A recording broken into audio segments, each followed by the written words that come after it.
Good morning. Welcome to the class of History and Civics of Class 8. In this very video, we will be discussing the summary of syllabus of first term.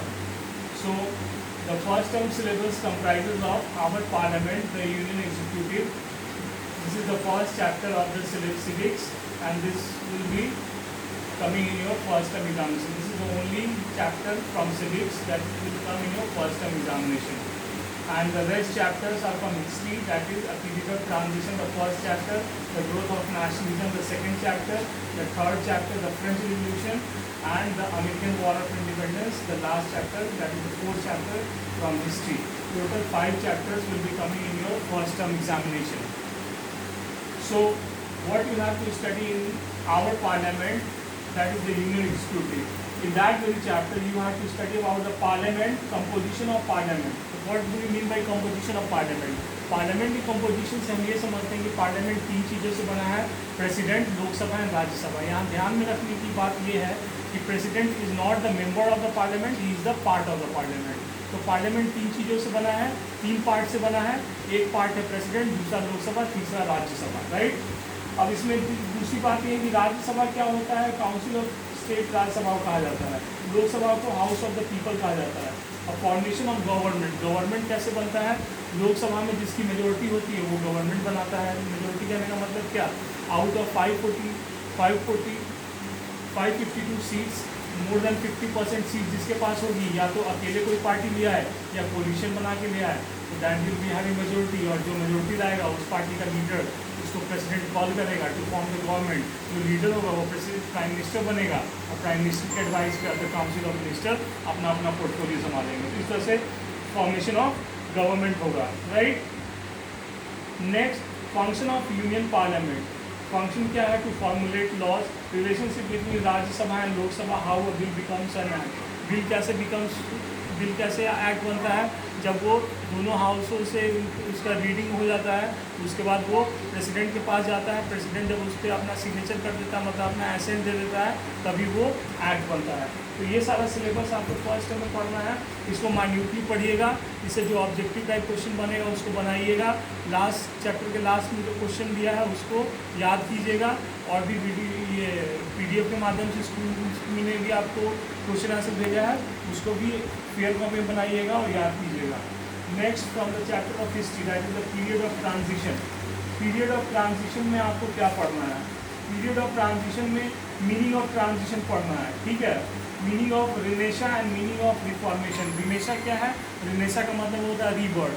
Rebirth से आप क्या समझते हैं, मतलब it was, जब एक आदमी का जन्म हो जाता है तो रीबर्थ का मतलब क्या होता है, पुनर्जन्म का मतलब क्या होता है, when he is intellectually born again, मतलब rational thinking and the sense of rationalism and humanism जब आदमी के अंदर आ जाता है, then it is saying that he becomes rational, he sees everything from the view point of question.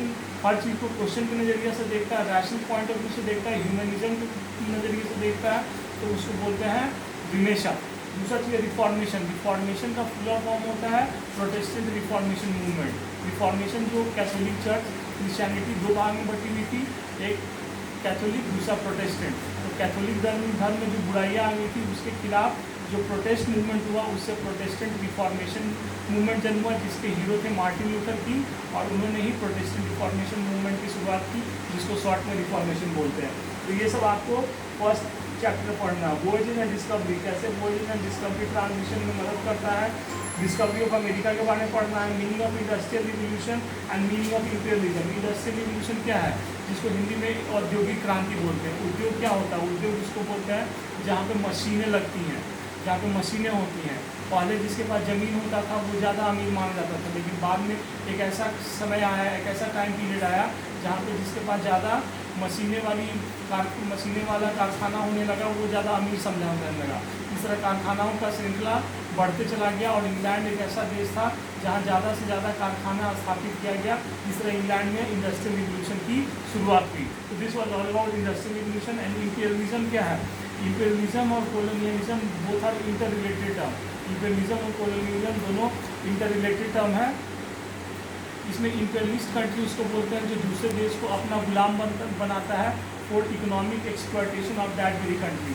और जो देश गुलाम बनता है उसको कॉलोनियल कंट्री बोलते हैं। तो इसी को इंपीरियलिज्म एंड कॉलोनियलिज्म बोलते हैं। जैसे Britain was an imperialist country and India was a colonial country before 15 August 1947। This was all about imperialism and colonialism, and before that I explain the world industrial revolution. तो ये सब आपको पढ़ना था first chapter में, that is the period of transition. Second है the growth of nationalism. Nationalism का उदय कैसे हुआ? पहले क्या था? मोनार्की था। मोनार्की मतलब द किंग के बाद उसका बेटा राजा बनता था, उसके डेथ के बाद उस किंग का बेटा राजा बनता था, and the hereditary process of kingdom continues on and on, this was called monarchy. तो उसके बाद नेशन स्टेट्स, जब इंपीरियलिज्म शुरू हुआ, जब एक देश दूसरे देश को गुलाम बनाने लगा, तो सेंस ऑफ नेशन उस कॉलोनी में इंडिपेंडेंस का भावना जगह कि we should be independent, we should have self government, we the people should be united and have sovereignty. तो nationalism emerge as a feeling among the people as a sense of oneness towards one territory, once flag, once song, once hero, once religions, once community, this is called nationalism. अब nationalism बहुत बड़ा concept है, इसको पढ़ाने के लिए बहुत सारा टाइम चाहिए। जो आपको बुक में दिया है उतने पे कंसंट्रेट कीजिए। That is about national growth of nationalism. French revolution और American war of independence, these two chapters are very important in world history. जब आप वर्ल्ड हिस्ट्री पढ़ेंगे, बड़े क्लास में जाएंगे, बीए करेंगे, एमए करेंगे, जैसे कि बहुत कम लोग करते हैं, लेकिन अगर करने का मौका मिलेगा तो इन दो चैप्टर्स के बारे में हिस्ट्री में आप पढ़ेंगे, फ्रेंच रिवोल्यूशन और अमेरिकन वॉर ऑफ इंडिपेंडेंस। इन दोनों ने विश्व को बहुत हद तक प्रभावित किया, विश्व की विचारधाराओं को प्रभावित किया, और बहुत सारे देशों के संविधान की विचारधाराएं फ्रेंच रिवोल्यूशन की विचारधारा और अमेरिकन वॉर ऑफ इंडिपेंडेंस की विचारधारा से प्रभावित है, जिसका इम्पैक्ट हम आज भी महसूस करते हैं। इसमें आपको क्या पढ़ना है? उसका कॉज पढ़ना है, उसका रिलेवेंस पढ़ना है, उसका फीचर्स पढ़ना है, कैसे बिगिन हुआ, what are the course of the revolution, significance of revolution, और नेपोलियन बोनापार्ट की जीवनी पढ़ना है। कैसे नेपोलियन बोनापार्ट एक हम्बल बैकग्राउंड से, मिडिल क्लास बैकग्राउंड से, जहाँ उसके पिता एक लॉयर थे, वहाँ से अपने करियर की शुरुआत करके वो एम्परर बना, और अल्टीमेटली वो जो है उसको युद्ध में हार के बाद में उसको एग्जाइल में जाना पड़ा, जहाँ उसकी मृत्यु हो जाती है।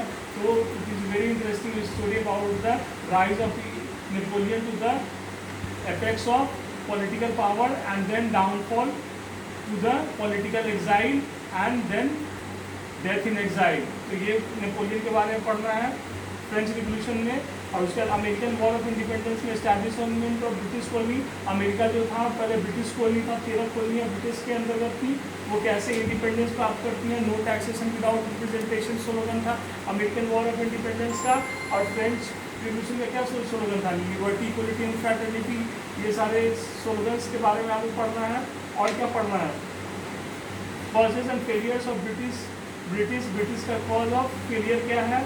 Significance of American revolution, American revolution का सिग्निफिकेंस क्या है, महत्व क्या है विश्व इतिहास में, अमेरिकन रिवोल्यूशन कैसे याद किया जाता है, और आने वाले समय में अमेरिकन रिवोल्यूशन का विश्व पे क्या प्रभाव पड़ा। That you have to study in this very chapter. So you have to study only 5 chapters.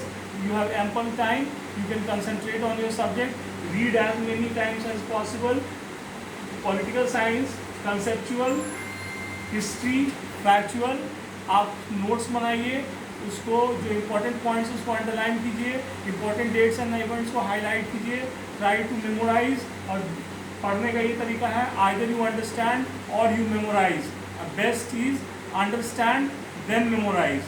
So follow these tips, and I think I have summarized the whole syllabus of history and civics. So hope you will do your best in the exam and prepare for the first term and do well. So best of luck for the exam. Take care and stay safe, because the COVID-19 is very dangerous. So you need to protect yourself. So till then, take care and bye.